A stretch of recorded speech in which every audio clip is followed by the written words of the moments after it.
Good morning. Welcome to the podcast. As promised, 2 episodes this weekend. That's right. Did the Saturday one yesterday, doing the Sunday one today. Really looking forward to it. It's probably going to be a short one, though, to be honest, because I got to get out the door pretty soon. Got some drop-in hockey coming up in just over an hour from now, actually. Yeah, hopefully there's no weird locker room conversations like Thursday night. I briefly mentioned that last episode. I don't want to get into it, but it's a different group of guys. These are kind of a bit more like old timers, I guess. Which is, I guess, very nice of them to let me play because I'm not really that old. But for that kind of hockey, as long as you don't like do anything stupid, then it's all good to play that. So yeah, should be fun. Good little warm up. My city team is playing today too. Wishing them the best. Hopefully extend a little bit of success we've been having lately, coming into playoffs here. Yeah, not really much going on though. I caught a bit of hockey last night. Not much. I saw, I think, like little bits of the Sharks and Columbus last night. Little tankathon matchup. And I caught the overtime of who was it? Montreal and Toronto. Yeah, that was cool. Is it Pitlick who scored the OT winner? That's pretty cool. It's kind of crazy. Toronto just like won the face-off and they had just full control for like the first minute and a half of overtime. It's just like I'm kind of seeing what people mean about overtime starting to get kind of boring because it's just like possession game, right? Like you bring it in the zone, you bring it out of the zone. I kind of get it, but I mean, from the team perspective, it makes sense. It's all about just getting set up for that right shot, and I think for just kind of Joe Schmo average player like me, you kind of think, okay, go in, just take a shot. But no, it's much more complicated than that. You got to make the goalie move and all that. So yeah, pretty cool overtime. And, I listened to a few games on the radio yesterday while doing some chores. I was listening to, what was it? Tampa and Calgary, just the third period. Sounded like a pretty good game. Sounded like Calgary got their penalty kill together, which is really, really cool. And then while I was doing some more chores in the evening, I was listening to Edmonton and Vancouver. Yeah, sounds like Edmonton's really hot right now. Just, 6-game win streak right now. Looks like they're really turning it on. I know they were pretty hot at the end of the season last season. So, yeah, it's cool. They're looking to make some noise in the playoffs this year. And when you have McDavid and Draisaitl in their prime, of course, right? It's so reminiscent from like those early 2010 Pittsburgh Penguins, with Crosby and Malkin, with that 1-2 punch. It's very reminiscent, except without the playoff success, without the Stanley Cup, not even but hey, maybe they'll figure it out. Like they've got to win a cup, right? So yeah, so anyways, yeah, I guess I did catch quite a bit of hockey last night, so there you go. And there's a matinee game on today as well. I gotta say, those matinee games, like they're really, really good, I find. Like especially when I'm single and living on my own, you don't really have much to do on a Saturday or Sunday. I found those matinee games were just like lifesavers, really. Like when I was living up north, I was bored so much on the weekends. Especially when you're single and you don't have a family or anything, like it gets boring up there. So those matinee games were really, really, it was good entertainment. I really appreciated having those games. But these days, yeah, I know I was catching the Buffalo Anaheim game yesterday while doing the podcast. So that was kind of cool, especially if you're more of a morning person, you don't want to stay up too late, then those matinee games are great. So anyways, today is going to be a little bit of a special episode. We're going to get right into it. It's a bunch of pictures of Evander Kane. There you go. So I've mentioned before in this podcast that I want to focus on history, okay? Not so much 80s, 90s, all that. I'm talking more like recent history, 2010s, 2000s, that whole era. And I just realized that the dimensions of my screen sharing here is going to kind of cut off the top of Evander's head in that top left picture, the Oilers jersey. So there you go. But whatever, it doesn't matter. You came here for the audio. You didn't come here for the visuals. So there you go. Anyways, I want to focus on recent history. And one thing I've wanted to talk about for a while with this podcast is Evander Kane. And the reason why, as a Sharks fan, actually don't have any Sharks pictures up there, but as a Sharks fan, I've defended Evander Kane forever, really. Like, even before he was a Shark, I defended him, really. I felt like a lot of his... I feel like there was a time where he received way more scrutiny than he deserved. And I'll make sure I explain my rationale for kind of defending a lot of his actions until the last few years, which, again, I'll get to. And, long story short, of course, I want him to get his life on track. Of course, I want him to be successful, be a good person. I got no ill will on him. Not that it matters. I'm a podcast with 2 subscribers, so who cares what I think? But, I want him to get his life figured out, of course, right? Totally. That being said, some recent actions in the last few years, it's really kind of tainted my perception of him. I've defended this player so long, and now, I don't know. But it is cool seeing him finding some success now in Edmonton, staying out of the negative side of the media, just focusing on his game. Things are definitely on the upswing for Evander Kane. But I think he's had just a really eventful career, good and bad, right? And I say good because he's been a good player on the ice. He really has. He always puts up points. Never really a game player, but he gets you goals. And even you look at how hot he was when Edmonton signed him last year, after all the craziness, which I'll get to.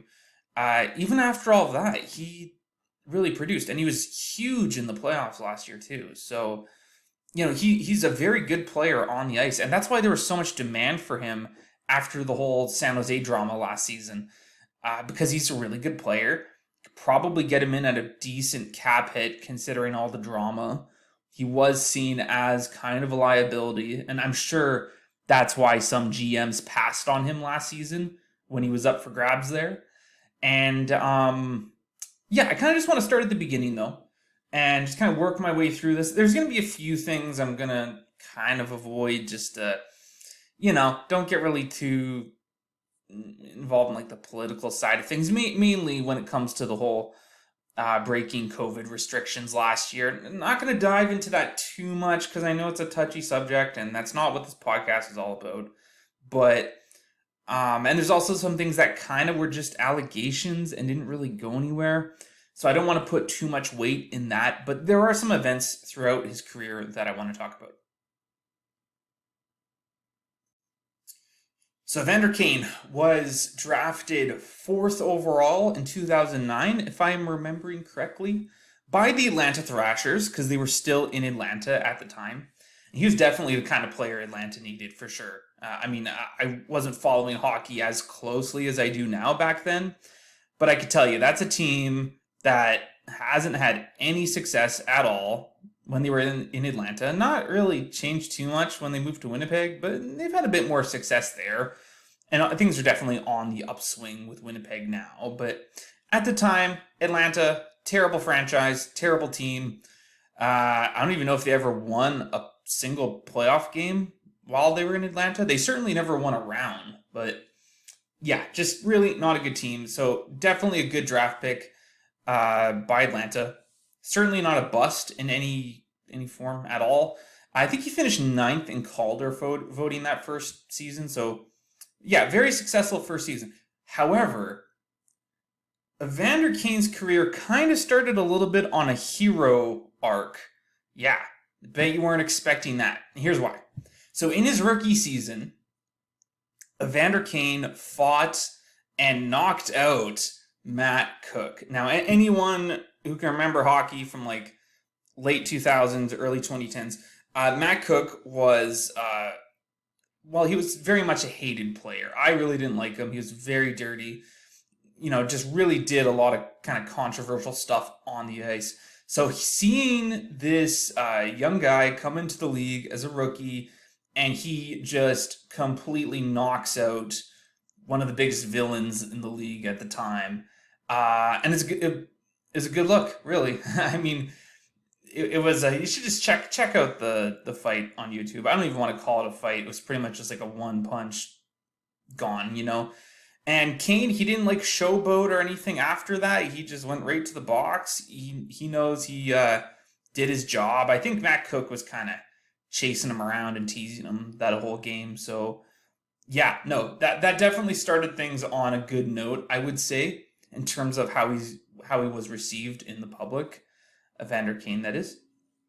So anyways, he stuck with the franchise as they moved to Winnipeg, and that's where the drama started. So close to his time, when his time came to an end in Winnipeg, I just got to make sure I get his hockey DB open here.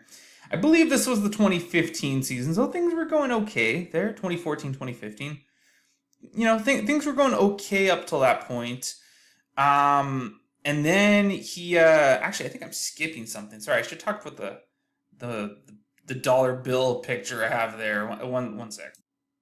Okay, yes, I did have my timeline wrong. Okay, so just forget I said all that. In 2012, Evander Kane, he signs a big contract, and he does the whole money phone thing, as you can see in that picture there. And I think a famous like football or basketball player did something similar, so he's kind of trying to emulate that. And yeah, he got a lot of criticism for that. You know, he's flexing or whatever the kids say these days. And not really a good look at all. You know, it's definitely showboating. I don't think there's any, not showboating, but he's showing off all his money. I don't think that's a question at all.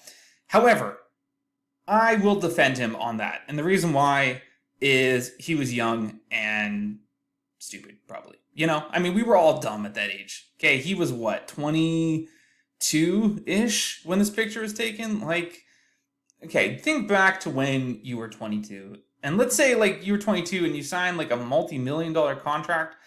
Is it really out of the realm of possibility you would do something like that? You know, like, it's easy to say in hindsight, oh, I would never do anything like that. I would never take that picture. But, come on. We were all kind of dumb at that age. I think it's okay, you know? Maybe not it's okay, but I don't think people should be harping on him too much. And that's the thing. Sometimes players, when they'll do things like this, it's not really that harmful. You kind of look like a jerk, but, you know, you're young, you're dumb. I get it. I totally get it. Not that it's okay, but, you know, it's dumb. Okay, so now to talk about what I was going to talk about. I believe this was in 2015, close to the end of his time in Winnipeg. Actually, it might have been 2014. I don't really know how the games worked out because I think he had an injury that season too. He gets traded, and his time in Winnipeg doesn't end on a really good note. So yeah, pretty much what happened. Evander Kane wore a tracksuit to the rink one day for practice when you were supposed to wear a suit. It might have been a game day. I don't forget, but he wore a tracksuit when he wasn't supposed to wear a tracksuit, right?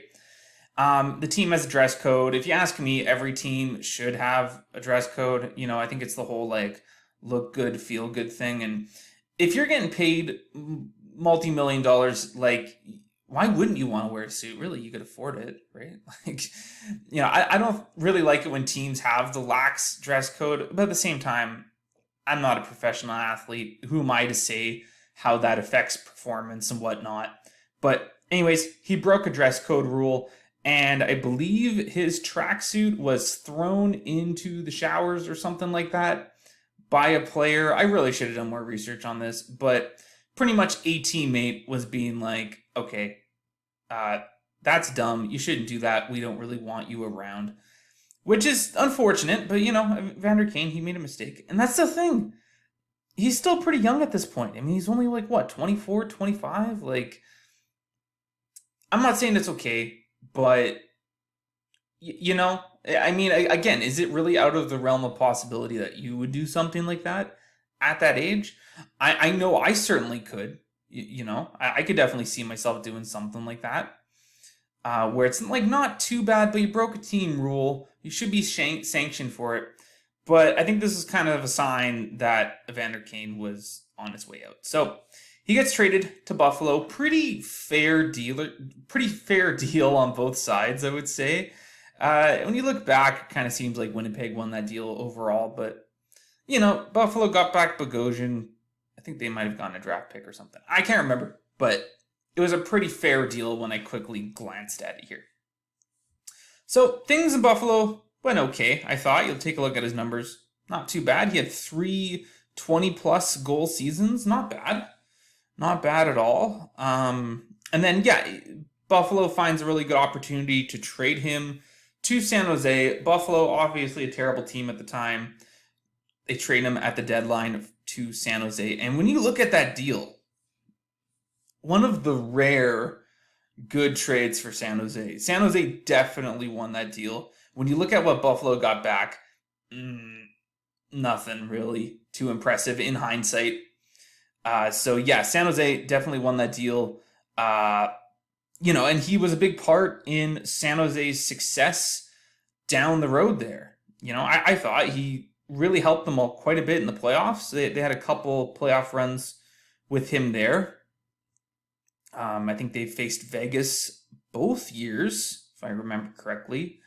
And quite a bit of beef between Evander Kane and Vegas. And as a San Jose fan, I was a big fan of Evander Kane. Really, I was so glad he was on the Sharks. I love the way he plays, the whole power forward thing. He had tons of success in San Jose, I thought. And it was great, really. He was just, I think, a really good part of the team during that stretch.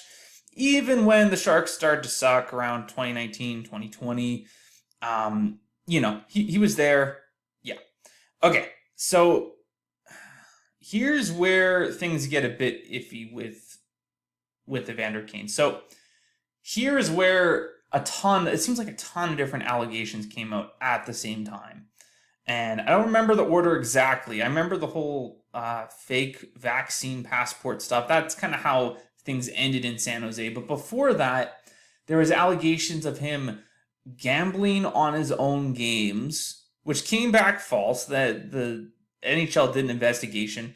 Nothing came back about that. So I think it's safe to assume those are just going to be allegations. They're not going to go anywhere from there, right? Let's give him the benefit of the doubt, especially if the NHL did an investigation already too. There was allegations of domestic violence, and we know how serious the NHL takes that.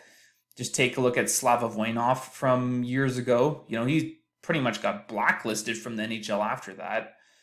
But nothing really came back. What I saw in the media was just kind of like that was sort of his soon-to-be ex-wife just kind of saying things to stir the pot. I don't know. It was a lot of back and forth, but he didn't get charged for anything. So again, let's give him the benefit of the doubt. But he came out as having like a gambling addiction because even though he wasn't betting on his games, allegedly, he did have a gambling problem. And he was in debt to at least one casino in Las Vegas. And that's where I still defend him on that. Because, he's got an addiction, right? Addiction is serious. And I just remember, man, just don't look at the comment section of anything, ever. But I just remember, people harping on him, just making fun of him. Haha, he's gambling all his money. He makes all his money and he's gambling it all away. Haha, so funny, right? Meanwhile, whenever we see a different player struggling with, an alcohol addiction or any kind of addiction, usually there's a lot of sympathy from the fans, which is good. That's a good thing. But why do we have this weird double standard when it comes to guys like Evander Kane and when it comes to gambling? I mean, it's an addiction. It's a serious thing. Why is there this double standard about it? I don't get it. Just because he's not a very well-liked player, why does this change things, right? He's still an addict. He still should seek help, and he did seek help for it, which is great. Since we haven't heard anything about a gambling problem since then, it sounds like he's on a good path to recovery, and I'm very happy for him. But again, why do people scrutinize him when there's this double standard that, okay, if another player is going through an addiction problem, there's all this support for him, right? What if a really well-liked player had a gambling addiction. Like, I don't know, Sidney Crosby, let's say. If Sidney Crosby had a gambling addiction, I can guarantee he would have the fan support. People would have his back. They'd be like, oh man, I hope he gets this figured out. But for some reason, because it's Evander Kane, it was pretty much the opposite. So, yeah, I defend him for that. I think that he was treated unfairly by just the public for all that.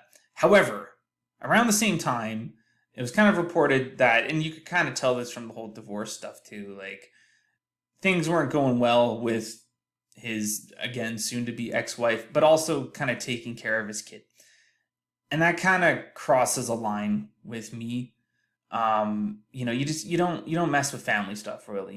Even if things aren't going good with your spouse, you still got to look out for your kid. And that's where I started to lose some respect for him, really. It seems like such a simple thing, but I think that's seriously crossing the line. I think that's crossing like the biggest line, even after all of these things that he was involved in, the tracksuit thing, the flex and the money stuff, the gambling stuff. Like, I think all of that can be justified, but not treating your family very well, I can't defend that. So that's when I started to lose some respect for Evander Kane. And then what kind of ended up being the straw that broke the camel's back with his time in San Jose was pretty much the whole fake vaccine passport stuff. And again, I don't want to talk about that too much. I know we're kind of coming out of the pandemic, it looks like, but that's still kind of a touchy subject I don't really want to talk too much about on this podcast. But, yeah, he broke some COVID protocol rules, both at the NHL and the AHL level, because he did get demoted just kind of because he was on his way out anyways because of all this stuff. And that pretty much gave San Jose a reason to terminate his contract. And I know they had some kind of like arbitration thing, I think after he already played a season with Edmonton. But that was kind of like, I don't want to call it the scapegoat, but that was kind of the thing San Jose rode with, because I think this would give them like the best odds of being able to terminate his contract. And I think that's kind of what they were going for, was like, okay, we want to have a valid reason to end his contract without us being sanctioned for it. Because you can't just like end a player's contract out of nowhere, especially if they have some kind of no movement clause or whatever.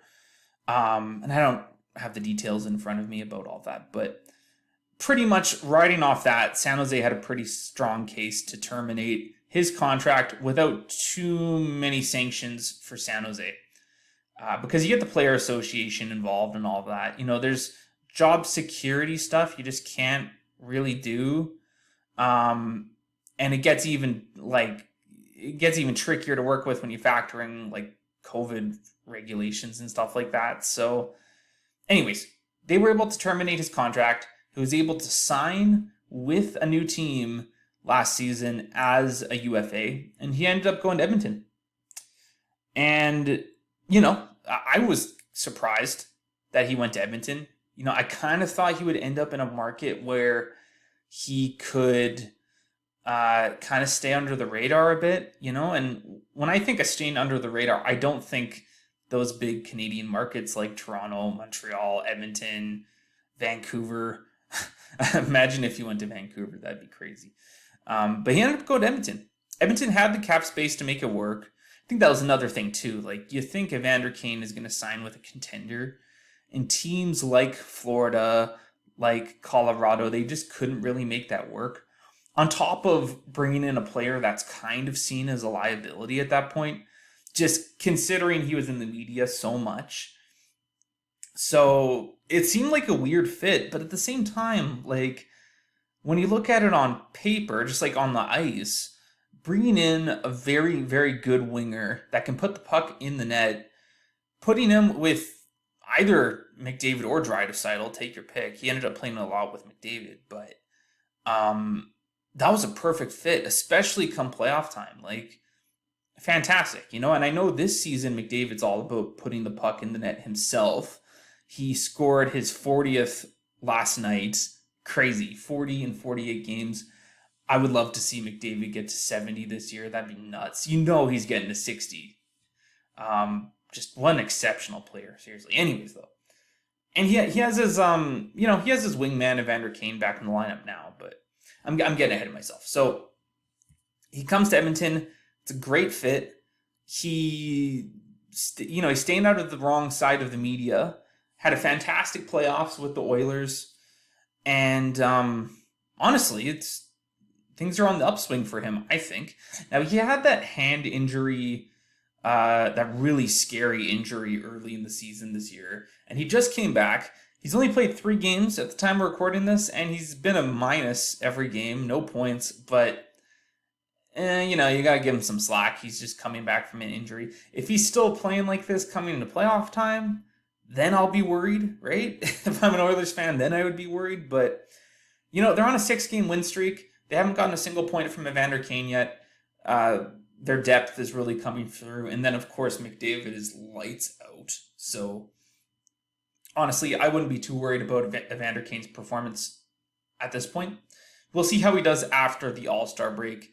Gets a bit more rest. Obviously, he's not going to the All-Star game. So, yeah, so just to recap here, I definitely think he got way more scrutiny than he deserved throughout his career. That being said, when you look at the whole family stuff that happened in San Jose, I can't defend that at all. I think he needs to be looking after his kid, and I'm not saying that he needs to be, the most supportive ex-husband for his ex-wife, but he needs to be there for his kid. I hope he's figuring that out. It seems like he's getting the gambling stuff figured out. He's been staying out of the wrong side of the media. He's been getting his game figured out, and I'm happy for him. I am. Really. I do want Evander Kane to be successful in the NHL. He's still got a few good years left, I think.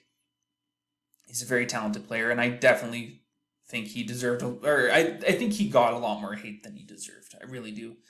But I think with players like him, it just really reveals just how negative some fans can be. And, it was the double standard with the gambling stuff that really got me. Like, it's cool that fans are really starting to show support for players when they're going through some kind of addiction or recovering from that. And I do want to talk about this on the podcast eventually, just kind of how gambling has really changed hockey, especially this last season or this season that we're in right now. And how I think it can be harmful, even though I think I just said harmful. There you go. That's not a word. I think it's harmful, but at the same time, I think gambling in hockey, it's kind of justified too, just considering the financial states the pandemic kind of left the NHL in. I think it's justified, but that's for another podcast. And yeah, I'm glad that Evander Kane is figuring things out. So I don't have too much more for this episode. Again, I do have to keep it pretty quick. However, I did not have a fantasy pick yesterday. I do have a fantasy pick today. And that's my boy Gio. Mark Giordano, one of my favorite players from the last few years. Seriously, how do you not like this guy? He is, I want this guy to win a cup so bad. Seriously. If he could win a cup in Toronto, that'd be such a great story. Seriously, one of my favorite players. And he's my fantasy pick this week. And the reason why is schedule. It's all about schedule. So, if you don't go on to Daily Faceoff and check out the weekly schedule for each team, it's a very useful tool. And you always want to look for those teams that play 4 games in a week. But also, you want to look at what teams avoid those busy days in their schedule. Saturdays being the big one, Thursdays and Tuesdays as well, depending on the week. But like this past week, on Friday, I picked up Brian Rust because Pittsburgh played Friday and Sunday. I mentioned this yesterday on the podcast too. Pittsburgh played Friday, Sunday, and avoided that Saturday. So a player like Rust, who plays with Sidney Crosby as well, he was a really good pickup. And Toronto's schedule is really nice this week. It avoids those busy days. It's like Monday, Wednesday, Friday, Sunday. Like it's avoiding those busy days. Saturday being the big one. And most teams be able to fit in another defenseman. He's had pretty good numbers the last few games. I play in a points league, and he's had, I think, 10 plus points his last 3 games. And, he'll get you those defensive stats, blocks, I mean, tons of blocks, right? Hits. Depending on the night, he might get you some points. He's on a 3-game point streak. I know that's not too impressive, but for a defenseman like Giordano, that's pretty good. He'll get you some shots, but he's been on a heater. Toronto schedule, once again, not bad this week. Even the teams they're playing, they got some pretty easy opponents that they shouldn't have too tough of a time with. So if you got room for a defenseman, I highly recommend Mark Giordano. Timothy Liljegren as well. I'll put him in as an honorable mention. He's another Toronto defenseman who is probably available in your leagues. Same with Gio. So, if Gio's not available, maybe check out Liljegren as well. He has been playing okay, but again, it's all about that schedule. Toronto's schedule is great. May even want to check out if they have any wingers available too. Kalle Järnkrok. For whatever reason, Bunting is available. You should check him out. But it's a good week for Toronto. So if there's any good Leafs available in your league, I highly recommend picking them up if you can. And that's it for today's podcast. Like I said, I was going to keep this one short. I definitely wanted to get my Evander Kane special out there because this is one I've wanted to do for a while. So, I hope you enjoyed. But I got some drop-in hockey coming up here, so I do have to hit the road pretty soon here. If you enjoyed the episode, be sure to leave a like. Be sure to subscribe if you haven't already. Looking at getting those social media pages going too. So I will update you probably next week on that. Maybe I'll do the Saturday, Sunday thing again next week. We'll see. You'll definitely get at least one next weekend as well. So once again, like, subscribe, all that. Hope you enjoyed, and I will talk to you next time.